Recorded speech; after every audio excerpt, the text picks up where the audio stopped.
Hey everyone, it is the Redmen Originals podcast with me, Paul Machin, Chris Pajak, Chloe Bloxham, Dan Clubb. Heavy conversations going on around the merits of tattoos at the moment because Toffee TV have just live streamed one of their underlings being tattooed. Pep bullies him into getting a second. Cool. Wild. I know. It's a funny old day in the midst of an international break, isn't it? Yeah. I mean, Do you need to views? We've got nothing to talk about. So imagine what Toffee TV have got going on. Well, they've got takeover stuff, you'd think. Okay. That was the title of the video. Was it? Yeah, it was like Tattoo Takeover. 777. Yeah. Oh, and Then they added the tattoo stuff in afterwards. Yeah. do it as a separate stream, lads. Come on.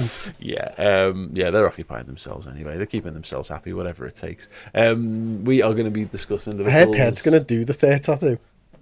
I'm amazed they have not bullied into. I genuinely thought that was what was going to happen. He was going to come in and start tattooing people.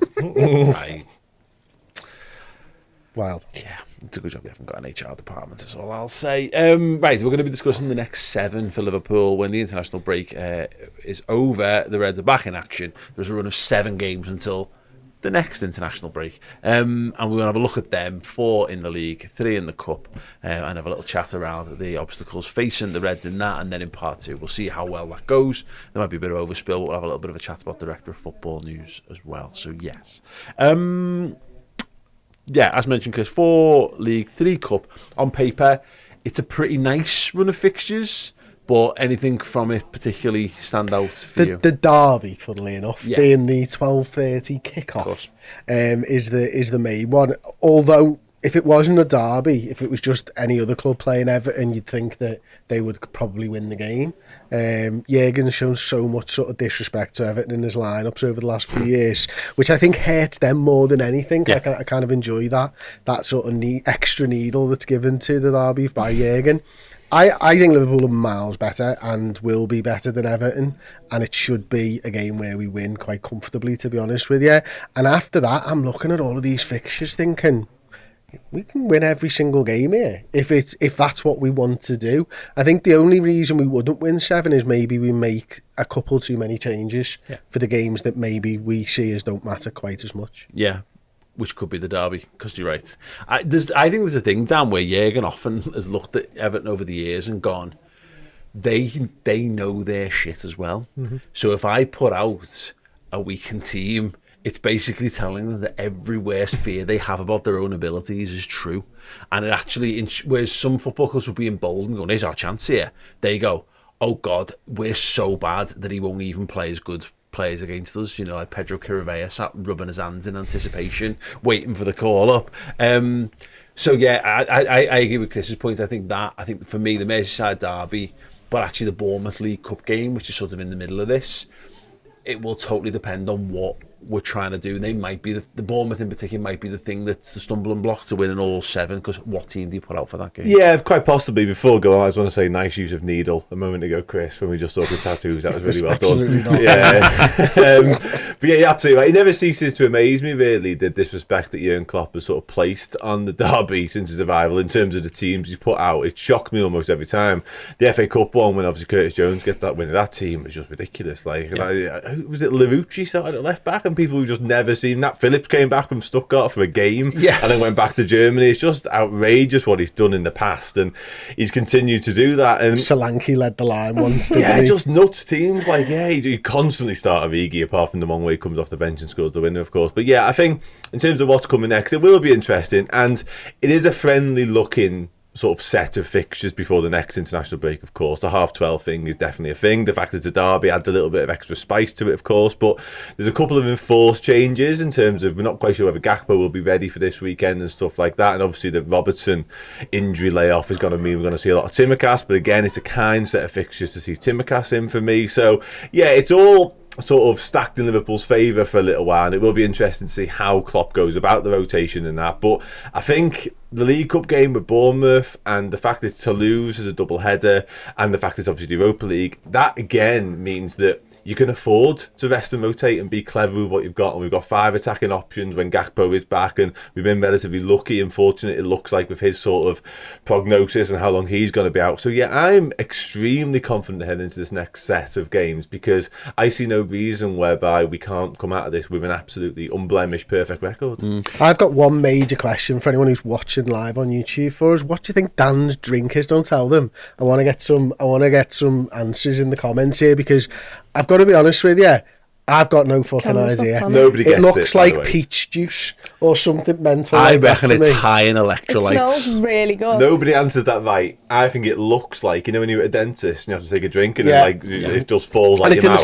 the same It smells cup nice. as well. It's really isn't nice, by the way. But if anyone gets it right, then It looks like the colours that they use now to advertise sanitary pads, to be honest. But we'll move on from that. tastes like it. Is it a prime? No, it's not a plan. It's his little sachets. Before we crack on to how optimistic we feel, I thought it'd be an interesting thought experiment or memory experiment. Who can remember the starting 11 from that FA Cup game? So, of course, Curtis Jones scores the winning goal. Yeah. Can you go on? Should we have a bash at trying to name the starting 11? Shaqiri? Well, let's start with the goalkeeper. Yes. Let's rather than just like just naming random players. It's Let's the see. only one that came to me head at the time. It was in net. Wasn't Keevan. Wasn't. Too Nope. young. It couldn't have been him. This is, of course, January 2018. Yeah, I went. I was there. Mignolet. No. So Karius. Wasn't Karius either. Don't think. Who else did we? Brad Jones. When did he leave? Wasn't him. Well, he's well gone.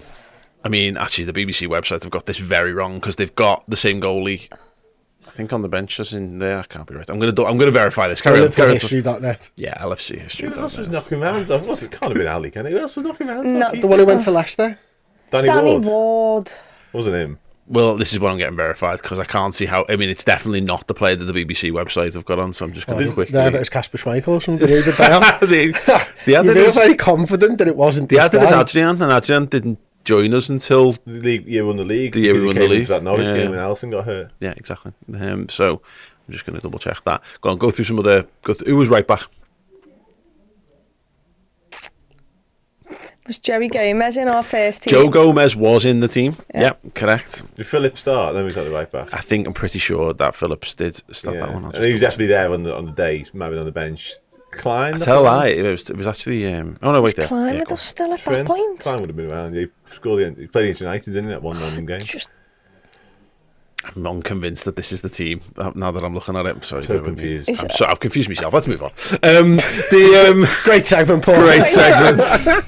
Fully prepared. I need to know now. no, that's not okay. Great TV, this boys. Yeah. Good process. And even better. It's even better there. Radio. Robinson's, someone's guessing in the comments. Jack Robinson. No, the drink. I was going to say, well gone. No, it's not Robinson's. That's Summer Fruit. Somebody for it. No, but that's what I've got over there. Okay. You know what? Everyone's letting me down here. Mainly me. 5th of January 2018, right? That was when it was. Yeah. Yeah, sounds Van about Dijk right. No, it played, didn't he? I don't know when it Wasn't was. it? Was that Van Dijk's debut? That was That That was Van Dijk. Van After Dijk's that, debut. it was a couple of years after that. 28. The 5th Oh of my January God. 2018. Curtis Jones That was- winner. No, it was after that. Was it after that? Yeah, Van Dijk. Van That Dijk was scored Van Dijk in that winner, game. 2-1. Because you joined. That was It was when- the 6th of January 2020. Yeah, Oh wow. Okay, cool. Well, that makes more. Yeah, because that was the one. yeah, that idiot BBC. The idiots at BBC. Yeah. So Adrian in goal. Okay. Wow. I really remember that as being. I'm thinking of a completely different game. Of Yeah, we football. know. Van Dijk header. Yeah. And I'm not even sure thinking of the Van Curtis Dijk game. Jones started that game, did he? No. He started this game. Jesus Christ. No, started the that one game. you were Can talking I No, just no. clarify what game are we actually talking You've about? done a Chris Pager. 2020. 2020 Curtis Jones Watford? winner. 2020. Palace? Right, okay, Shans. In goal. Adrian. Adrian shock. Right back. Have we said him? I can't. You've said a lot of things, and I've been looking through 15 web pages trying to verify my own stupidity here. Joe Gomez played, but Yeah. did not play right back. He played centre back Centre-back. alongside Nat Phillips. Yeah, okay, Yeah. thought so. Left back Was was it Larucci? Milner. No, Larucci was the other one. Was the other one, I think. Oh, was he? Milner, left back. Okay. Right back. Dutch lad. No. Keanu Hoover. No. Keanu Hoover now. He played in Wolves in the FA Cup. Oh yeah, I was there. Yeah, same. Let's go Klein. Nope. Trent. Nope. Therefore, Nico Williams. Nico Williams. Oh, Defensive Got it. midfielder. We said him already. Who's that? Trevea. Sure about it. Yeah. Flanked by Curtis Jones. Yeah. What shirt number was Curtis Jones wearing? 48. Adam Lallana. Yeah. Yeah. The front three. Harvey Elliott. Harvey I Elliott. knew he started. I was really excited to watch him. It's a Merseyside derby. Origi. Divock Origi. Shaqiri. Shaqiri. No. A lot of love for Shaqiri. Oh, yeah. That's Oh, Luis Diaz. Taki. No. Tacky Minamino. Well Was done, it, Chris yeah? Pajak. Well done. Good shout. Side eye there. Just got it. That squad beat everyone. I didn't actually know. Bench, Mane Henderson, Oxlade-Chamberlain, Rhian Brewster, Keanu Hoover, Queven Kelleher, and Yasser Larouci. I knew he was around. I absolutely was convinced Larouci was knocking around that day. Did Milner go off injured? That's entirely possible. Sure he did. What's your juice? Oh, it is a little sachet with like vitamins and stuff, and I think it's like elderberry and raspberry flavour. Oh God, I'm Rhubarb sorry. juice, guest Plue. Good guess. It's got a bit of a rhubarb juice vibe to it. It God, smells we should have really just got good. someone tattooed here, shouldn't we? Fucking hell. We're down. I'm up for it, like. I think we've got an opportunity here, Chloe, with these running games and it's kind of the reason behind the title of this. We could be qualified from the group. You win your games against Toulouse back to back. That puts you on 12 points, which should be comfortably through by that point. 4 league wins. I would be amazed if the other clubs who are in top 4 are able to, if all of them are able to match that. So we should be in a healthy position in that regard. And again, it boils down to the League Cup then and how arsed we are. What are your thoughts on that? Yeah, I think the League Cup's a big thing because to the likes of Spurs and that, they just want to win a trophy. And I'm not having that they all believe that they're going to win the Premier League. So for them, they might go stronger than Liverpool do, and that could hurt them for other games in and around that time. But yeah, it's a nice run of fixtures after a really tough start for Liverpool. And to say we're 3 points off top after playing some really big teams away from home, I've really missed the Reds, and I'm happy that they're coming back. It's that simple, and I'm looking forward to it. I'm going to enjoy it. The Everton game, obviously it being a 12:30 kickoff, and most of our players being all across the world is a little bit of a worry. Not the opposition, but more so the fact that everyone is just dotted around the world, and some of them don't come back till late. Obviously, the South Americans. Brentford is another one where Brentford seem to have kind of sorted us out a little bit. They know how to bully us.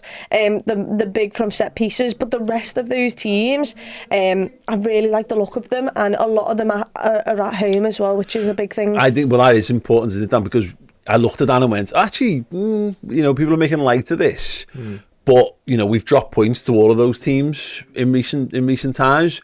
It's all been away from home, and that's where it is a different test. Nottingham Forest, there's revenge to be done at the City Ground there. There's revenge at whatever the hell Brentford are called in their stadium these days. There's a bit to be done in the derby, but at home, it should work. It should work to our favour. Yeah, absolutely. Yeah, it plays into our favour.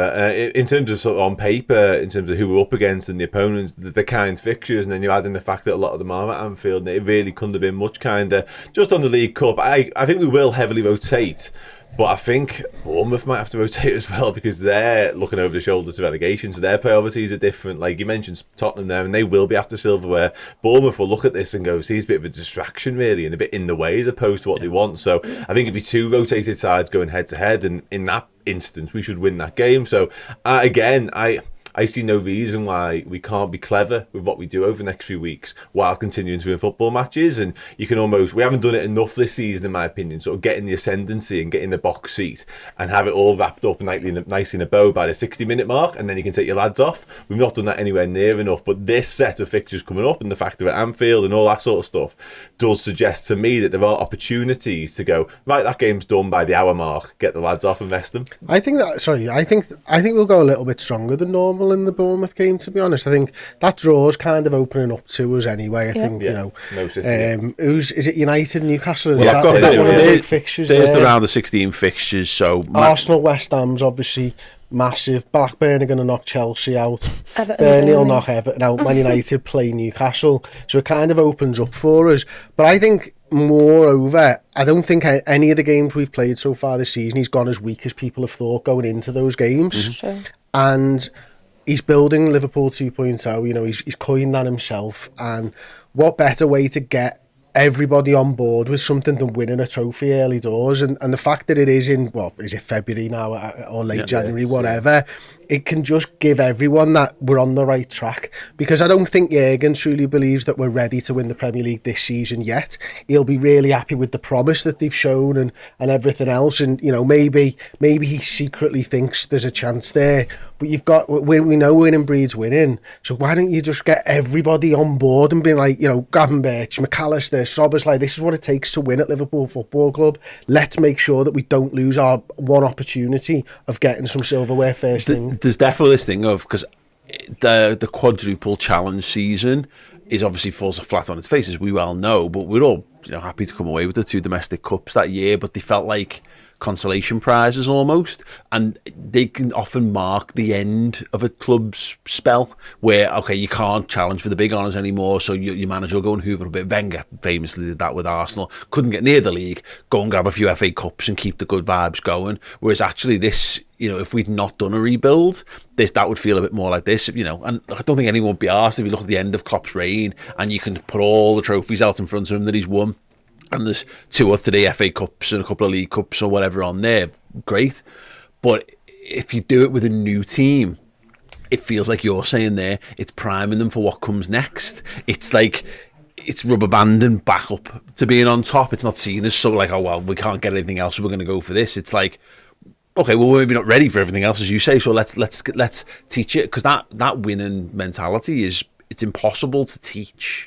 You can train around it, and you can give people experience, you know, the benefits of experience from experienced players. But all of a sudden, they've got that squad, they've been through the forge of going and winning a piece of silver, and they've got that moment. Then hopefully that lights a touch paper and moves forward. So I like the notion of it, but when you come to play Bournemouth in that midweek, it inevitably it's going to be dependent on who's there, who's fit, who's available. It's just an awkward game. The Toulouse stuff picks, it's fine, because it's like, it's Europe, isn't it? So you get to go and do your travel and all that kind of thing. I think he, you know, early doors, of course, but I think he's more likely to rotate in that game, because you're not getting knocked out then and there. That's the crux of it, isn't it? You get knocked out against Bournemouth, and that's that done. Yeah.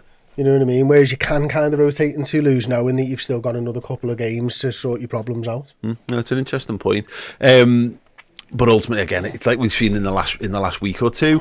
You get a couple of injuries and a couple of suspensions, and then you've got a decision between your front line being, you've only got Diaz, Núñez and Salah fit.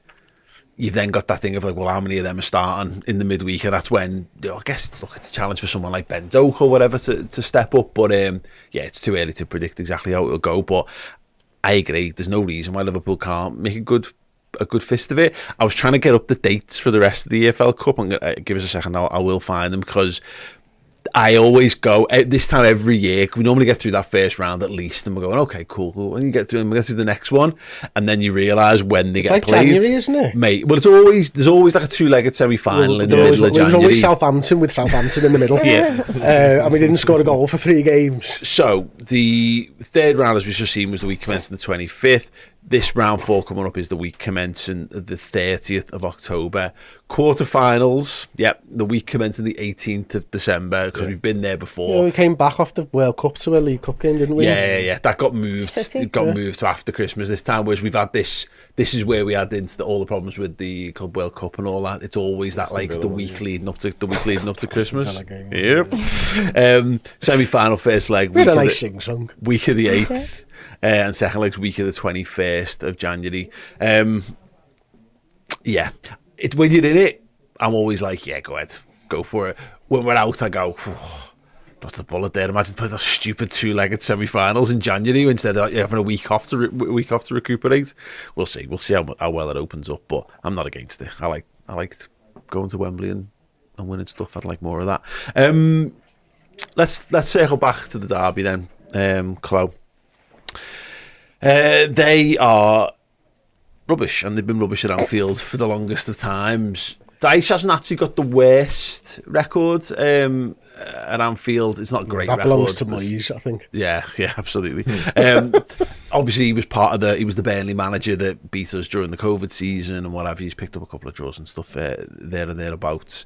It would be nice for this to be one of those games where, you know, they're never far from teetering from the brink of absolute catastrophe. They've been playing or trying to play more football than I would expect from a Sean Dyche side. He's never lost to us by more than 2 goals. Do you think this could be the game where that happens? I don't know. It depends if he changes his tactics, because it's a derby. You can't just come here and expect to play this boss football. And look, I think they've been decent so far this season. I think Fulham and Wolves, they should have won those games, and it looks brilliant from their perspective up until you've got someone who needs to put it in the back of the net. And at the very start, when they had Neil Maupay up top, they weren't scoring goals to win the games. Now it seems that they're starting to score goals, and I think they can cause a couple of problems to Liverpool, but it is, if you come at us, you are leaving space and you're helping us out. We'd rather you come and attack us and us pick you apart than you sit 11 men behind the ball and frustrate us. But I think Liverpool have a different mentality, and I think they can face both versions of what I know of Sean Dyche, the new one and the one that he had at Burnley, where he did cause us problems from time to time.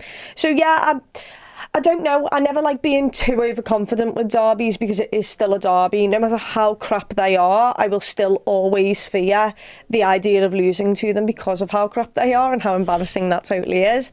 But on top of that, I'd love, like, they're going to do fine this season. They're going to escape relegation once again, because teams are just somehow worse, and that I can't explain how lucky they've been in the last 2-3 seasons. And they'll be fine, but it'd be good after, you know, a decent run of form from their perspective, for them to come and believe they have a chance against Liverpool, and for Liverpool to just mop the floor with them. That'd be boss.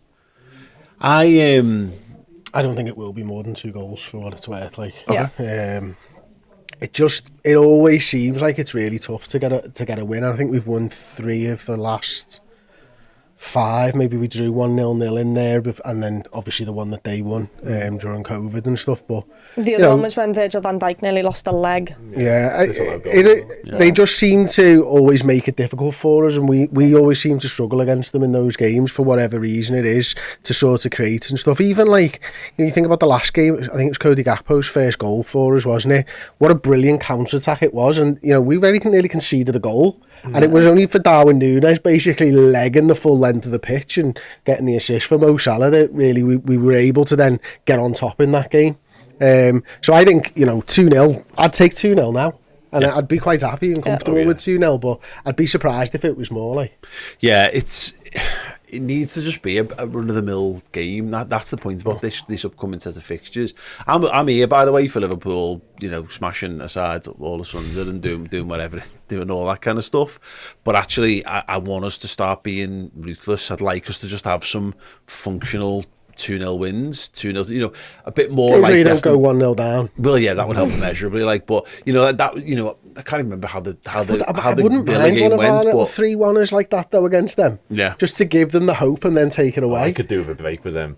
I'll be honest with you. After this game, yeah, I'm fine. I could do with a little. I'm ready for Liverpool to flex their muscles by this point now of this season. Like, I've seen glimpses of what we're about, but I haven't seen it in sort of full flow yet. I'm ready for Liverpool. It can be at the weekend if it wants to be against Everton. That'd be absolutely fine. But in this sort of upcoming 6-week spell, I'm ready to see us really say, okay, you've seen a little bit of what we're about now. Now look at this. That's where I see us. And I think people are just starting to sort of take us seriously again in terms of like title talk and trophy talk and whatever. So people from outside the Liverpool circles, obviously, because we've always thought that was the case. But yeah, I would really want us now to do a couple of the run-of-mill wins whereby it's just dead easy and it's dead straightforward and the game's done and dusted, like I say. But I do want us to just say, look what we're really about, and your Szoboszlai, your Salah, your Núñez, just have a field day against someone. yeah, and look, no one's going to turn that down, are they? But I think and we're going to do more on the other top 4 teams on the Bias Football podcast, which follows this on Redmen Plus, because I think it's important to put us into context. It's not just us; it's obviously how the other teams are doing, but there's something to us just being a bit boring. And I mean by, we can enjoy the games, of course, we'll enjoy the wins, but I just getting a string of just absolutely fine but non-extraordinary wins. 1-0, 2-0, shutouts, clean sheets. Sorry, you can jump in on this, but it's because I think someone like Spurs, they're flying by the seat of the pants, they're having loads of great fun.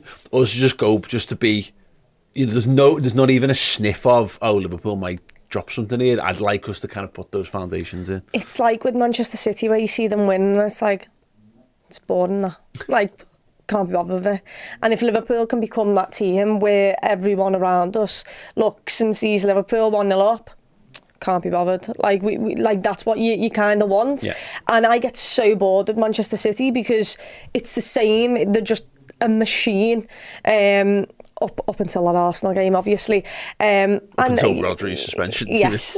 And like I hope Liverpool can do that, but also I think the Everton game is extremely important to the next set of fixtures because this is to set the tempo. We've had 2 games, one where it's just not gone our way, and like there's not, and you can't blame the lads for that. We've been quite unlucky in that game, but then another game where Brighton were coming off like a 6-1 loss against Villa. They'd managed to claw it back in the Europa League, and you expected Liverpool to put a stamp on that game, and instead we kind of looked a shell of ourselves. We looked a little bit scared to go to the Amex Stadium and face Brighton. So I think we need 3 points out of the Everton game. You can't play the occasion, and we've got a new set of lads in there who might just do that. You've really got to hope that they don't play the occasion and treat it as any other game. Let the fans do that. The atmosphere will speak for itself. You can thrive yourself off that. But I think it's very important because if we come out of that game and we've dropped points, I think we all sit here and we think, should have beat them. Look at where they are on the table. They've got to look at who they've got on the pitch. Look at who we've got on the pitch. Look at the teams around us and who they're facing.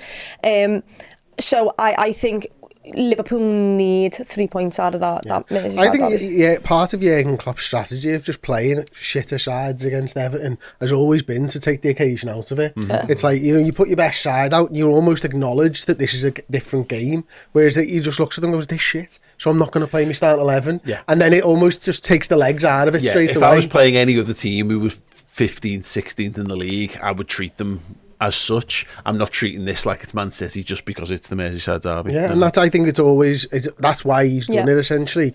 And I think going back onto your points, I think it's right. I think a couple of just sort of 2-0 wins, no headlines. Don't want Liverpool over the back of the papers. Don't want journalists talking. Don't want to talk about VAR. Just want Liverpool to rack up 3 points and 3 points and 3 points and stop letting teams think that they can score against us and the game's going to descend into a madness of some kind that Liverpool have to claw themselves out of, or it doesn't go against us. We just need to win and just keep winning and winning and winning. That's what we did when we won the league. Yeah. And it was just like, it was punctuated by those mental ones, of course, but for the most part we didn't play great. We won loads of games. Yeah, that's it. You just find it's the title winning form, sort of the cliche, isn't it? The thing for me on this run of games is that while none of these, and the big challenge that comes with this is a really odd one to say for people who maybe don't, haven't been to Anfield loads, but it's the fact that there aren't any headline games. The derby would notwithstand, the atmosphere will be amazing at the weekend.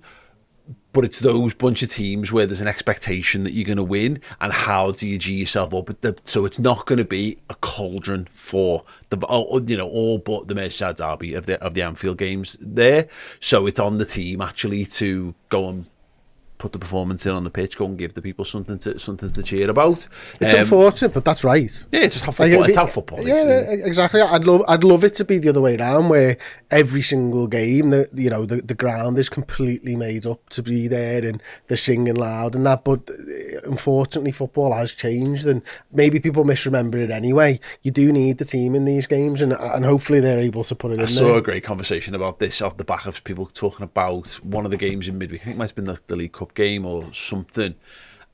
In fact, no, it was the last game for the international. Anyway, the most recent game in Anfield, and it was people going, the atmosphere this, the atmosphere that, and I saw a couple of lads pointing out matches from the past where in those equivalent games you get like 20,000 people in Anfield, whereas we sell out, but the atmosphere is not great. So you're right, people definitely misremember that it was always this like bear pit atmosphere in Anfield. It wasn't. It's only under Jurgen Klopp that it's even half decent in those games. It comes from an expectation of winning. So when we've got something to fight against, the atmosphere is always bigger because you feel like you're fronting up their team, you're fronting up their fans. That's why we're great in your big European occasions, because there's an extra added pride to it all. But it's almost a bit when you think you're really good and you play a team that you don't think is as good, there's a bit of an embarrassment in like rubbing it in their faces somehow that it's weird. But that's another stupid psychological hurdle this team's going to have to overcome. It's great when everyone's behind you, but when you're the ones who've got to drag the fans along with you, that's an extra 10% that needs to come into your game. That'll also improve though if Liverpool are in title race. 18-19, even though we all thought we were a great football team, I don't think anyone thought we could challenge Manchester City for the title. And it turns out we did. We took them to the brink. I think we all thought in a two-legged Champions League game, we could have them here. But in the league, over the course of the amount of games you had to play and how much they were just a robot at it, I don't think Liverpool fans truly believed we could. And I think it's maybe a little bit like that. I think no one expected us to be a title challenge inside this season. We hoped for it, and maybe we at least hoped to be back in the top four, second place maybe. But I don't think anyone's thought that we could really go toe to toe. And the more that the players start getting you to believe that and putting in the performances, the more Bournemouth at home is, oh my God, we need to get behind the car because we need to keep on the toes of Arsenal, of Spurs at the moment, of Manchester City. So if the players can drag the fans through the games at the start of the season, where it's a bit like meh and you just expect to win, later on in the season, if you're in a title race, that's when you realise how important it is. This is just part of the foundations of building a successful season, isn't it? You know what I mean? You've got to go through these bits where we always call it in our work, like we're entering the grind period now. When you get through the initial opening optimism of the new season, all of a sudden you're playing 2 games a week, and it actually becomes a bit like where it never stops. There's always something. It's always the next game. Move on. 2 games a week, and then you get into November, December. You get that. Then it's December comes in. You've also got Christmas, so that's great. You've got the little respite of the start to get some transfer rumours back in again. But this is the period where you just play football. You just play football twice a week, and you've got to win twice a week to be able to kind of, or less so in Europe because you can afford to drop points there, but you just got to put a good run together. And I think it's actually typified this year by the fact that we've got City after the next international break, Chris. What time kickoff? If you had to guess, if you don't know what time Liverpool are playing Manchester City after an international break, have a guess in the comments section with us. Well done, you all got that right. Yeah, you all got that right, yeah. I like the fact that, all things Chloe sort of said there, and what we've been talking about so far, these aren't headline games of football, apart from the Merseyside derby.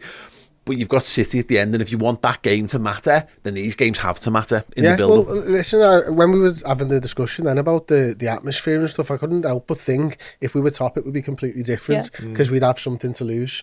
And if we can get to the end of this 7 games and we are maybe top of the league table, then everything is just ramped up. And that's when Liverpool are at the best under Jurgen Klopp, isn't it? And when we're, as fans, probably at our best when we've got something to lose. Someone's out to take something off us, type of a thing. That's brilliant, isn't it? So if we can get Manchester City and we're top of the table and we can make it a 6-point gap or something like that, I mean, that's the type of stuff that you live for as a fan, isn't it? Yeah, no, absolutely agree on that one. I want that City game to mean something, you know, because it's every time we've been in a title race and the time that we won the title, that game was vitally important. And like at the moment, I think Guardiola thinks it's the Arsenal game, and that was evidenced by how he approached that game the other week, and it fell flat. You know, deflected goal, he gets a bit unlucky with it, of course, but he only ever plays like that. He plays a more defensive brand of football when he knows that he's strategically building a title win when he does that, and often we've seen him come to Anfield and do the same. I want that. I want him to come and show us too much respect, because you know we're breathing right down the neck of the you know, whoever's top of the league at that point. But you know, we're seven, you know, okay, 4 league, but we're a good stretch of football away from that. What I want from all of this is Liverpool to have this in as much of their hands as possible by the time we get there, because it is interesting, because we forget sometimes that all these other teams have got football games to play as well. And yeah, we're going to be doing a deeper dive, not a deep dive, that's a different show, this guy as well. We're going to be doing a deeper, I'm going to have a more in-depth look at the fixtures in this run for all of those other top 4 teams as well, over on the Bias Football podcast. You can come and join us over there about 10-15 minutes after we finish this. We'll be live on redmenplus.com. I'm going to take a break. When we come back, we'll have a little chat around the director of football and just the general sense that maybe Liverpool as a football club might be stabilising a little bit. Right, after this break.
Yes, grab yourself a Redmen Christmas jumper while you can. Very limited edition. Head to redmenmerch.com and get involved. And people have started to arrive. Is that right? They have, yeah. I've seen a few people saying they've got theirs and they are delighted, as you would be, naturally. The quality is absolutely brilliant. They are brilliant. And if you are like wondering about it, thinking about your Christmas party and stuff, and you're not maybe in the UK, or even if you're in the UK, get it sorted now.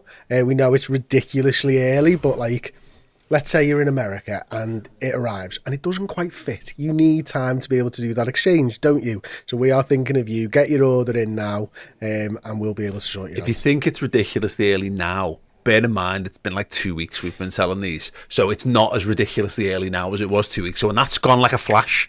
Hate us from 2 weeks ago, not us today. Yeah, exactly. It'll be Christmas before you know it. When can me and Dan come in on ours? When is it acceptable? I guess it's up to us, really. You can literally wear it whenever you want, Chloe. I can't say we won't let go. What the fuck are you doing? Walking around in a Christmas jumper in October, but I mean, the sun is blinding me through the windows, so I think it might be December. It has been the first proper cold day today, though. So yeah, you know, it's just Dan still in his shorts, of course. Steve and Dan both rock up in shorts today. Mental. Fair enough. Just let mind. Let's do yeah, absolutely. Let's do football director stuff. Dan, you probably got your finger on the pulse of this more than most. We saw Max Abel. Thank you. Former Leipzig DOF linked with the role. The Athletic have said that senior Anfield figures have played down reports that he's considering the job. Where are you at with this? Yeah, I was really excited by the Abel stuff last week. He would be, he would be very high on the list of candidates that I would like to see come in and do the job at Liverpool. I really want a new long-term sporting director of football at Liverpool, because as much as the article you're touching upon there points to the good job Schmadtke did over the summer, explains some of the sort of ill-fated transfer sagas, if you like, and says it wasn't really his fault, which I'm understanding. But for me, it's more the fact that we know Schmadtke is going to walk away from this in the not-too-distant future. So we need the guy. We need the Michael Edwards. We need what Julian Ward was supposed to be. We need the one who's going to be the long-term figurehead who can sort of bring it all together and be Jurgen Klopp's sort of right-hand man in the transfer department and the one he trusts, much like Michael Edwards was. And Abel felt like a good fit. He left Leipzig under a bit of a cloud because basically Leipzig said to him, he'd only been there about 12 months, said, you need to commit your long-term future to us, because there was links to Liverpool, there was links to Bayern Munich, and he said, I can't do that. Sorry. So off he went. He'd been at Borussia Mönchengladbach for like over a decade, done a really good job there. So Abel made a lot of sense. Paul Mitchell is another one who makes a lot of sense, albeit a Mancunian. And being linked with the Manchester and is now being heavily linked to the Manchester United job. Yeah, so those two perhaps not on the cards, but I just think, like I say, we need the guy who's going to be here for the next 2, 3, 4, 5 years, whatever it may be, and I don't think that's Schmadtke, so that's where I'm at with it, really. It's funny, isn't it, because the athletic stuff feels, and it's written by James Pearce, we know James very well, so he gets a lot of this like, mouthpiece for blah blah blah blah. It's not, but it was quite interesting to hear. I've honestly not thought about Jörg Schmadtke since the transfer window's closed, Chris, but there was a point a month before it closed where everyone was going, who the fuck is this guy and what the fuck is he meant to be doing? So I'd not really considered whether Liverpool had a good transfer window really or not. We just started the season well. We've got some good players, sure, but I hadn't really thought about who was responsible or whatever. But the article goes to not great lengths, but it does kind of highlight, well, we signed 3 lads from the Bundesliga, so, which is where he'd effectively come from. So he's definitely had a hand in that. But Dan's not wrong also. This is a guy we've brought out of retirement. No one's quite certain exactly what his role is within the club. And there's also an issue here where the longer we get this runs, the closer you end up in a very similar situation to this summer, where the end of the season's reached, the big important summer transfer window hits, and who's actually in charge of bringing the players in. It depends what the role is, to be honest with you, before you get into it, because obviously I think that role has probably changed from only a couple of years ago where Michael Edwards was doing it to what George Schmadtke is doing now, because it feels like, and I think a lot of people have talked about this, how Jurgen's had a little bit more influence on things. Now, it feels like this is just the negotiator's role. And to be honest with you, I kind of think that anybody can negotiate it if they're a good negotiator. Yeah. But what we're asking for with Max, for example, is to come in and run the whole operation. And that might not be what Liverpool are looking for anymore. It might be someone to interpret the data, get the needs of Jurgen Klopp and go out and negotiate on that type of a basis. And you might not need a director of football in the right way. I'm very much with Dan on this, by the way. I do think we need to go back and roll to the Michael Edwards type of a role where, it's sort of, if Jurgen walks away in 2026, you're in a much better position for the future of the football club. If Jurgen signs next week until 2028, 2029, then you might want a bit more of a negotiator to be in there. So there's clarity needed for me before I can make a decision on who the best person is for the role, because the role's different now. It's intimated in that, Chloe, that ultimately we've always known Klopp's the guy who has the final say, but it was phrased more this way of like Klopp gets the players that he wants, which does sort of, and that might just be how it's written, not how it's meant, but to Chris's point, it feels like Jurgen's got a little bit more power at the moment. And like, again, that's kind of right, is that when Jurgen moves on, that might be the chance to push the reset button and go back to young coach, experienced DOF, and then you can kind of put a solid system in place. But right now, they need to find someone who works perfectly with Jurgen Klopp, because there's no point in upsetting what does work at the football club. Yeah, it's hard because I want stability, and stability for me makes more sense to go with, what Dan and Chris would prefer. But obviously by doing that, you're upsetting the chemistry between what Jurgen Klopp wants and how he likes to operate. And Jurgen Klopp is a very demanding coach, I'd imagine. We've seen him with previous players. We don't just go and buy second bests. If there's someone that Jurgen wants, he'll wait for them. And we've kind kind of seeing it now with a DM. We went in for the best one that there is, and then we had to kind of, because we'd acted a bit too fast, now we've got a stopgap, and now it's who's next. But yeah, when Dan gets excited enough to skip on the way to the shop, that is when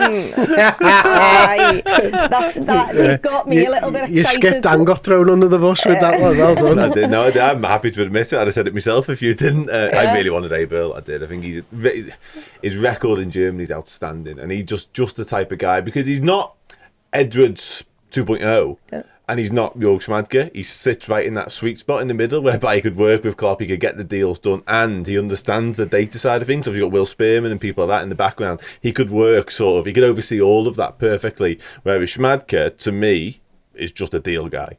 He goes into the room, gets the deal done. He doesn't understand the numbers and all that type of stuff that's going on. He leaves that to completely different people. But I just think we need this sort of overseeing perfect fit who can just sort of bring everything together, and that is Max Abel, personally. The other thing is like, I saw a couple of people on Twitter, and I think it might have been David who wrote a piece, and it was something, someone questioned him and was like, he's doing this in the Bundesliga, he's picking out like great players, sure, but you're under a lot of pressure for those players to become gems at Liverpool.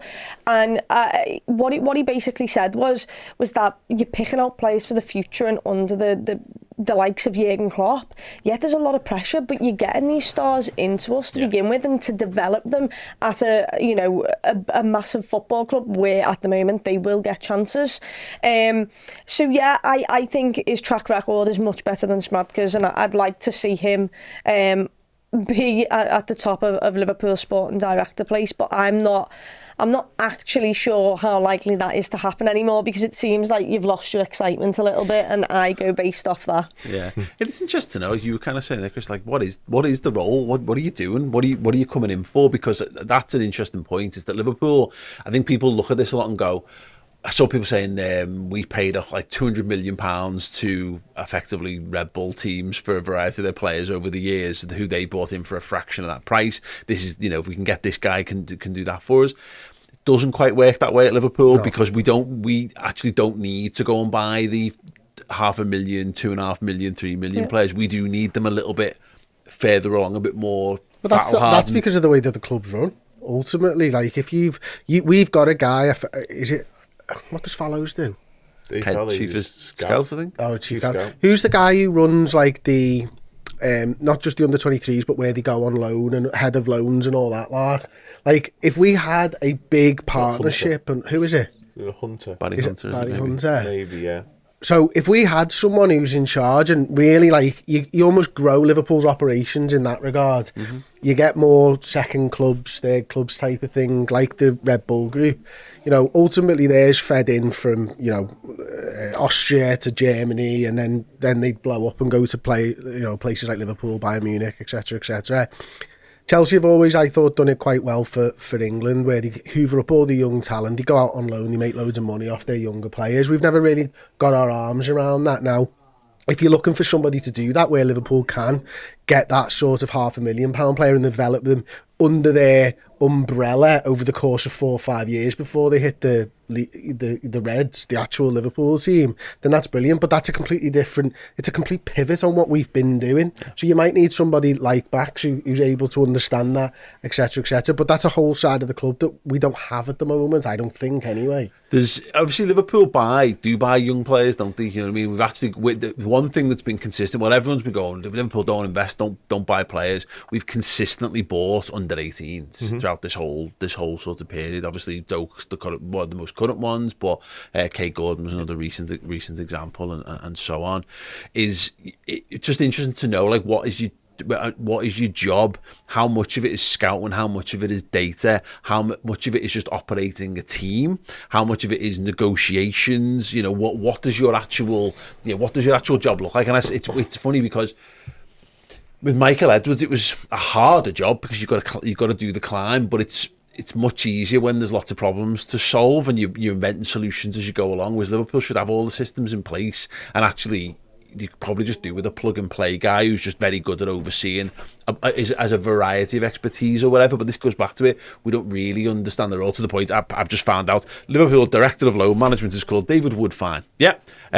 Who confirmed his exit, according to this article, this summer on the 15th of May this year. So I've no idea who but the if head you of loan want those management is. 18-year-olds to develop properly, like, and I'm talking like, not the punts, like the ones where it's Haaland or something like that, then you need somebody like that in place who's going to manage that side of things. I think Liverpool need a series of feeder clubs if we're going to ever to be like that, aren't we? Because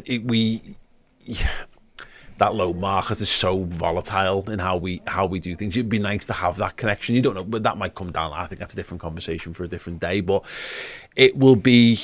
I don't know if I don't know. Yeah, is it another Michael Edwards we're looking for, or is it someone who's got a different skill set? It might just be a contact book thing, because it's not about going out and finding 18-year-olds, because we've got scouts and we've got data analysts who can tell you whether they're worth scouting or not. But actually, someone who just knows how to talk to the Leipzig, to the Red Bull group, or has got knows other director of football from other clubs and blah blah blah. Yeah, I guess we can't know. But what it leads on to is, and it's the general sense I got from Pierce's article, is one that, and there's a bit from Ian Eyre in there, and I felt so much more confident about how Liverpool were doing things from interviewing Ian for the Bobby Doc in the summer, of like him just describing the process and how Liverpool manage things and what have you. It does feel like everything's settling down a touch. I don't know what you think, Dan, but being better on the pitch is a big part of this. Seeing the players that have been bought, helping that be a thing, has taken a lot of pressure off those. They're securing the minority investment. It was actually mentioned of like the ownership stuff's been kind of put to bed. Not for everyone, by the way. I think obviously there's some people who are just desperate for a total takeover of the football club, but it's taken that off the table. That's not something that looks like they're actively searching for anymore. Okay, it's not done, and there's still some issues over the Annie Road, but there's been work being done on it again all of a sudden. So like 2 months ago, it felt like we were an absolute shit show, and now I can see a world where I could see Liverpool actually getting back on track again. Well, it stemmed back further than that, to be honest with you. Like, what was happening on the pitch at times last season was, and it felt like a reflection off the pitch, because if we weren't talking about disappointing performances and what we'd seen in front of our eyes, we were talking about people, and important people, leaving the club, and it was like, God, they're really making a mess of this. And what was so frustrating at times last season is Jurgen Klopp and other people have sort of prided what Liverpool were doing on being a collective effort, and so much of it was sort of put on the fact that we did have the best in class in positions all the way throughout the club, and it was like FSG, for all their faults, they've got good people in, and it's a well-run model, and it's strategic, and that word stability is absolutely pivotal. Whilst we were competing against states, essentially, Liverpool had this X factor, we had this edge because we had these people and we had these systems, we had this way we did business, and it just worked seamlessly. And then all of a sudden, Michael Edwards leaves, and his successor, Julian Ward, decides after 10 months that he's not sticking around either. Other people, Ian Graham moves on as well, and you're like, wow, hang on a minute, like everything that made us so brilliant is suddenly unravelling in front of our eyes, and it didn't feel like, whether FSG were caught on the hop or whatever, didn't feel like they had an answer. And then you get the takeover of the investment stuff, and they're looking for a buyer and all that type of stuff. It's like, God, this is getting real messy real quick. So and you're then right. you bring someone out of retirement to take over. Exactly, and even that is a massive He's left working field. in Germany at the time. Left field, as you like, literally. And he's, by all accounts, I spoke to Holligstein at the time. He's like, oh, this guy's a bit of a volatile character. Like, if he gets in front of the press, he could say some stuff that Liverpool aren't going to like, and you're like, what are they doing? Like, what decisions? All this sort of clear thinking and the decision making had been so brilliant for so many years. All of a sudden, in the space like 12 months, it felt like it was just getting all thrown out the window. But now, to come full circle on it, you're right, it does feel like it's settling down a little bit, and they might have sort of pinned some more hopes on Schmadke for a shorter term, but I think there does need to be an answer there. That's one of the remaining questions for me, whereby we don't have the guy. I still feel like that's the one that we're missing. It's just that thing, isn't it, Chris, is that I've been sat with Liverpool at the top of the mountain, or at least right on the upper echelons of footy, and going, oh, this is all great. They've managed to get it all working. That's, you're marvelling at all these players we've assembled, these great games, great performances, and there is that fear when it feels like it's unravelling of, was this just a moment in time? Because we'll quite happily sit here and go, ha ha ha, Brighton, scoff. We're the envy of everyone right now. But let's face it, they're just the next Southampton in waiting. We see this all the time. Clubs who just they punch above their weight. They get a good headwind. Sustain it for so long. Exactly, it's a law of diminishing returns. Eventually, the magic wears off because unless you've got the most money, inevitably you have to find clever ways, and money always wins out. And that's been the biggest underlying fear with Liverpool, is because City are never going to not have this money while they're still owned the way that they're owned. And it's like, oh, is that our time done? Whereas that's. I don't know how you feel. It's probably still early days to be totally confident about it, but it does feel far more likely that Liverpool will get back to be able to punch up again. It does, as long as we've got Jurgen Klopp in charge. I'll always think there's a chance of us getting back to the top of the mountain, because he's the difference maker for us, for all the good work that FSG and those people, Michael Edwards and Julian Ward, did. Jurgen Klopp's what elevates the squad and makes them and coaches those players to be good players. You can bring great players in, but with shit coaching, they're not going to become world beaters. They're not going to become world class players who go on and win things. You know, you've seen that the football history is littered with talented footballers that have never achieved anything because the coaching wasn't right and stuff. So yeah, while Jurgen Klopp's there, of course, I think it feels like we're settling down. It feels like we're settling down more from the fact that we've essentially rebuilt two areas of our team. Last season we rebuilt the attack. This season we've rebuilt the midfield. There's still probably a defensive rebuild to do over the next year or so, and then it will settle down even more. But it looks like, when you look at the team now, we've got the right players. We've got brilliant footballers who can go on and improve and be coached by Jurgen and get to the sort of top of the tree. So while he's there, we can do anything. Claire, I'll get your thoughts on that just to wrap up. But Plu here in the comments says Brighton do have a rich owner though. Yeah, but the point is, Brighton don't have a 50,000-60,000 capacity stadium. They don't have the global revenues. They don't have the global fan base. All the things that you actually need to be able to sustain yourself as a top force.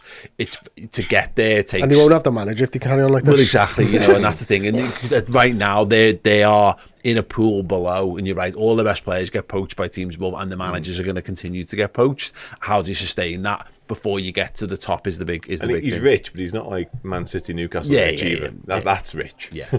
How are you feeling about Everton, Chloe?